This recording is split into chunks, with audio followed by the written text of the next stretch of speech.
Okay, quick explanation. I have my vanilla and my chocolate bulk recipes laminated. One side of this is the vanilla, well, like the vanilla one here for 5.5 pints, and the other one is for 5 pints of chocolate. You reverse it and it's for 1 pint. But this is what I use because it's easier and it reduces the points when you make, bigger, larger batches.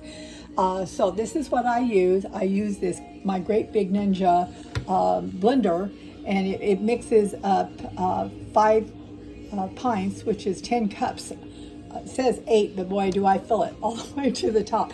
Anyway, that's how I do it. And also, I need to make sure that everything's super sweet, so I keep testing it. I've increased on the vanilla cheesecake from 3/4 of a cup of the erythritol monk fruit to 1 cup.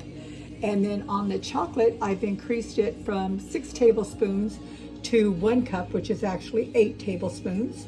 And I also increased the chocolate, Dutch powdered cocoa, from 4 to 5 tablespoons, since it is 5 pints in here, to give it extra chocolate flavor.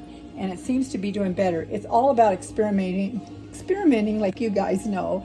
And I love this so much.